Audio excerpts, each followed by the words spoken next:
நீங்கள் நாம் எல்லாருமா சேர்ந்து தான் இந்த திமுக கவர்மெண்ட்டை தேர்ந்தெடுத்தோம். ஆனால் அவங்க எப்படி நம்மளை ஏமாற்றுவாங்கன்னு இப்போ தானே தெரியுது. 2026 நீங்கள் எல்லோரும் சேர்ந்து, இல்லை நாம் எல்லோரும் சேர்ந்து இந்த மகளிருக்கான பாதுகாப்பை உறுதி செய்ய தவறிய இவங்களை மாற்றுவோம். இந்த மகளிர் தினமான இன்னைக்கு நம்ம எல்லாருமா சேர்ந்து உறுதியேற்போம். சார் இப்போ ஃபர்ஸ்ட் வந்து டைரக்டா டிஎம்கேன்னு சொல்லி ஆரம்பிச்சிருக்காரு வீடியோல. மாற்றம் வேணும். இந்த விமென்ஸ் டேல நம்ம வந்துட்டு சபதம் எடுத்துக்கலாம் அப்படின்ட்டு சொல்லியிருக்காரு. பாதுகாப்பு இல்ல அப்படிங்கிற அந்த வேர்ட வச்சிருக்காரு. அத பத்தி நீங்க என்ன சார் நினைக்கிறீங்க? குறிப்பா இந்த பெண்கள் தின வாழ்த்துக்களை சொல்லும் பொழுது எந்த அரசியல் தலைவர்களும் வந்து அதுல அரசியலை கலக்க மாட்டாங்க. அதுல வந்து ஒரு அரசியல் பேச மாட்டார்கள். பெண்களுக்காக பெண்கள் வந்து எப்படி முன்னேற வேண்டும், பெண்கள் வாழ்க்கையில எப்படி முன்னேறி இருக்காங்கன்னு அவங்களுக்கு வாழ்த்து சொல்லுவாங்க. அவர்கள் வந்து அவர்களை உற்சாகப்படுத்துறது மாதிரி கருத்துக்களை சொல்வார்கள். எப்படி அவங்க வந்து பெண்களுடைய முன்னேற்றத்திற்கு துணை நிற்பார்கள்னு சொல்லி அந்த ஒரு உறுதிமொழியை கொடுப்பாங்க. பட் அது வழக்கத்துக்கு மாறா இவர் வந்து பெண்களுக்கு பாதுகாப்பு இல்லை அப்படின்னு சொல்லி ஒரு பொய்யை பேசியிருக்காரு. Shows is desperation. எதையாவது செய்து அவருடைய இருப்பை காட்டிக்கொள்ள வேண்டும் அப்படின்றதுக்காக இப்படிப்பட்ட கருத்துக்கள் வந்து வெளியில வந்துட்டு இருக்கிறதா தான் தெரியுது. எந்த அடிப்படையில இப்படிப்பட்ட குற்றச்சாட்டுகளை சொல்கிறார் என்று தெரியவில்லை. ஒருவேளை மக்கள் மத்தியில ஒரு பீதியை கிளப்ப வேண்டும் அப்படின்னு சொல்லி அந்த அடிப்படையில சொல்றாரா, இல்ல ஏதாவது ஒரு ஹார்ட் டாட்டா வச்சிருக்காரா, கம்பேர் பண்ணி மற்ற மாநிலங்கள்ல எப்படி இருக்கு, இந்த மாநிலங்கள் தமிழ்நாட்டுல எப்படி இருக்கு அப்படின்றத கம்பேர் பண்றாரா, இல்ல இதற்கு முன்னாடி ஆட்சியில எப்படி இருந்துச்சு அதை விட இப்ப மோசமா இருக்கு அப்படின்னு சொல்லி சொல்றாரா, நமக்கு ஒன்றும் புரியல. பல ஆய்வுகள் வந்து சென்னை வந்து ஒரு one of the safest places in India for women அப்படின்னு சொல்லி ஆய்வுகள் சொல்லுது. அப்ப அந்த ஆய்வுகள் எல்லாம் என்ன பண்ணலாம்? ரொம்ப வேடிக்கையாக இருக்கிறது இப்படிப்பட்ட ஒரு பொத்தாம் பொதுவான குற்றச்சாட்டுகள். தமிழ்நாட்டு மக்கள் வந்து இப்படிப்பட்ட பொத்தாம் பொதுவான குற்றச்சாட்டுகளை, அதாவது ஒட்டுமொத்த இதையுமே வந்து என்டையர் ஸ்டேட்டை வந்து பெயிண்டிங் பிளாக் வந்து தே வில் நாட் அக்ரி.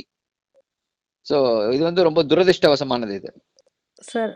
அப்படின்னு பார்த்தாலுமே எல்லா அரசியல் தலைவர்களுமே வந்துட்டு சேஃப்டி அதெல்லாம் ஒரு இன்க்ளூட் பண்ணி தான் வந்துட்டு விமென்ஸ் டே விஷ் பண்றாங்க. நம்ம அப்படி சொல்லிட முடியாதுல்ல சார்?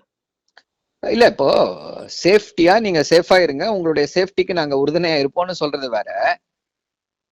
சேஃப்டி இல்லாம போயிடுச்சு, இதுக்கு காரணம் திமுகன்னு சொல்லி இதை வந்து அரசியல் படுத்துறது வந்து அது அது எப்படி ஒரு முழுமையான ஒரு பெண்கள் தின வாழ்த்துக்களா இருக்கும் அப்படின்றது மக்களின் தீர்ப்புக்கு விட்டு விடுவோம். பெண்கள் தினத்தன்று அதையும் வைத்து அரசியல் செய்யக்கூடிய நிலையிலா இருக்கிறார் இவர் அப்படின்ற கேள்விதான் மக்கள் மத்தியில எழும். இப்போ வந்து மாற்றம் வரணும், நம்ம சபதம் எடுத்துக்கலாம் அப்படின்ட்டு இந்த 26க்கு அப்புறம் மாற்றம் வரும், 26ல இருந்து மாற்றம் வரும் அப்படின்ட்டு சொல்லியிருக்காருல்ல சார்? இல்ல, அது அவருடைய விஷ். He wants change. அவர் ஒரு அரசியல் கட்சி நடத்துறாரு, எதிரின்னு சொல்லி சொல்றாரு திமுகவை. அதனால அவர் அப்படிதான் பேசுவாரு. மாற்றம் வேண்டும், மாற்றம் வர வேண்டும்னு சொல்லிதான் பேசுவாரு. இது போல பல பேர் மாற்றத்தை பத்தி பேசியிருக்காங்க. மக்கள், தமிழ்நாட்டு மக்கள் அவர்களுக்கு எல்லாம் எந்த இடத்தை கொடுத்திருக்கிறார்கள், எப்படிப்பட்ட ஒரு வரவேற்பை கொடுத்திருக்கிறார்கள் என்பது வரலாறு, தமிழ்நாட்டுடைய வரலாறு. அதை அறிந்திருப்பார் அவர். பேசட்டும், அவரு பேசட்டும். we will face them. Vijay வந்துட்டு உங்களுக்கு ஒரு த்ரெட்டா இல்லையா சார்? இப்போ ஒரு ஓட் பேங்க் வந்து பிரியும் அப்படிங்கிற ஒரு த்ரெட்டா உங்களுக்கு இப்போ இல்லையா?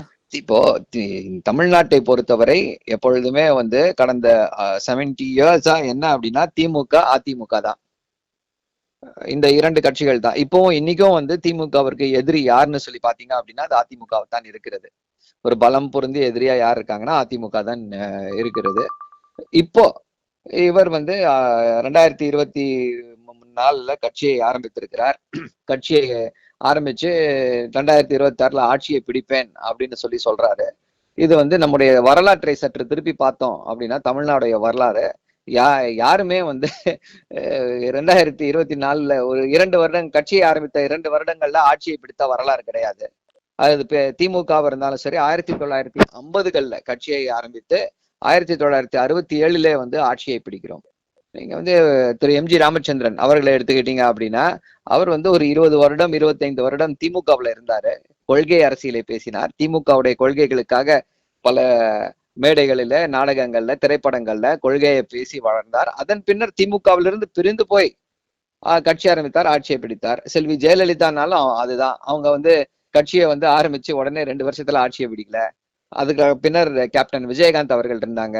அவரும் கட்சியை ஆரம்பித்து 2 வருஷத்துல ஆட்சியை பிடிக்கல. அவர் ஒரு 3வது அணியாக இருந்தாரு. அவர் 3வது அணியாக இருக்கும் வரை பலம் பொருந்தியவராக இருந்தார். என்னைக்கு 2011ல ஜெயலலிதாவோடு கை கோர்த்தாரா அன்னைக்கு ஆரம்பிச்சது கேப்டன் விஜயகாந்தோடைய சரிவு. தமிழ்நாட்டை பொறுத்தவரை திமுக, அதிமுக இந்த 2 கட்சிகளுக்கும் பிடிக்காதவர்கள் ஒரு 20 to 30% இருக்காங்க. அவங்க ஒரு 3rd phase கிரெடிபிளா இருக்காங்கன்னா ஒரு 7 to 8% ஆஃப் ஓட்ஸ் அங்க போகும். அப்படிப்பட்ட ஓட்டுகள் வேண்டுமானாலும் திரு விஜய்க்கு வரலாமே தவிர I don't think he's a serious contender in 2026. செய்திகளை உடனுக்குடன் தெரிந்து கொள்ள உடனே சப்ஸ்கிரைப் பண்ணுங்க.